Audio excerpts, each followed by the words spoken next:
What's up, Alabama fans? Stacey Blackwood here from the Tide Talk podcast. I want to talk a little bit about the Alabama wide receiver room.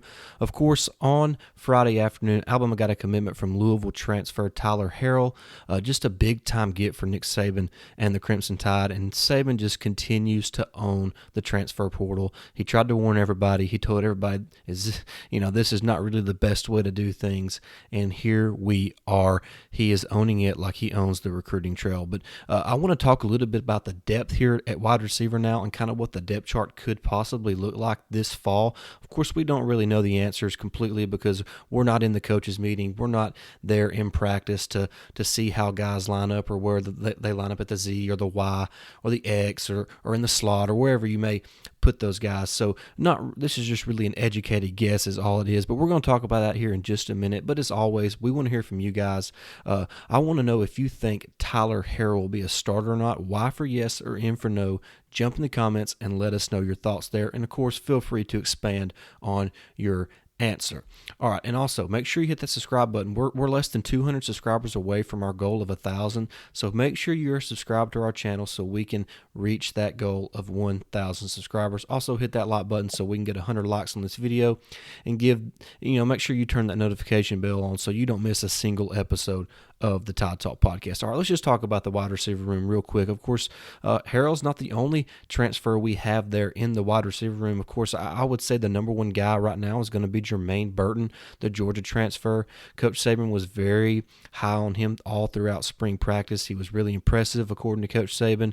So he is a guy I believe is going to be, the mainstay there as the number one target for Bryce Young. Probably backing up Burton is going to be a guy like Ty Jones-Bell, maybe a freshman like Shaz Preston or Kobe Prentice, maybe even Isaiah Bond works his way into that mix. But I see, as far as that position at wide receiver, I feel like he is going to hold that one down. And when you look at the slot, you look at a guy like Christian Leary who really splashed onto the scene during A-Day. He had his moments last year as a freshman as well, even had to move and play some running back with all the injuries Alabama had there. So he's a multi-talented player and a guy who the coaching staff really likes because they trust him to play multiple positions. So I feel like Christian Leary or JoJo Earl is probably going to own the slot while Jermaine Burton is there at the X. And then you look at the Y position or the Z position, and you got to think that's where Tyler Harrell can maybe make a name for himself there for Alabama. Of course, they're going to return Ja'Cory Brooks, a guy who kind of splashed onto the scene late in the season once Alabama started having some injuries there in the wide receiver room. But then you also have a guy like Trayshawn Holden who is still on campus with a lot of experience. The biggest guy there in the wide receiver room, around 6'3", 215 pounds. So you got to think a guy with as much experience as Trayshawn has in the system, in the offense, and on campus that he's going to be pushing for some playing time as well.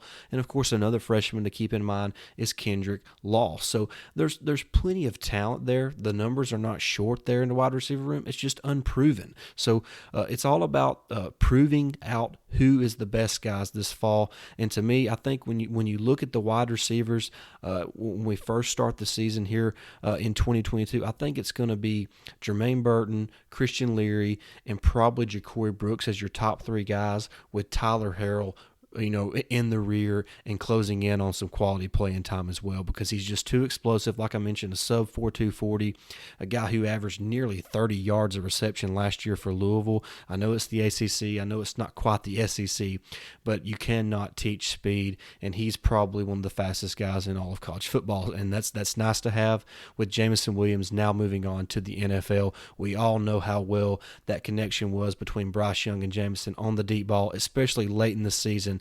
And we saw how critical it was once Jameson went down, how that affected the Alabama offense. So it's nice to have another explosive playmaker in the wide receiver room, a guy who can take the top off the defense there as a vertical threat. So excited to have Tyler Harrell on the team, excited about how this wide receiver room is going to look here in the fall, and hopefully some of these guys can kind of grow up, take the bull by the horn, and really make a name for themselves in fall camp so they can solidify a starting spot there for the Crimson Tide. But that's going to wrap up this video. I really appreciate everybody tuning in. Like I said, make sure you're subscribed, make sure you hit the notification bell, and make sure you give this video a thumbs up. We want to reach our goal of 1,000 subscribers before the start of the college football season, so help us reach that goal. All right, like I said, I want you to jump in the comments, answer today's question.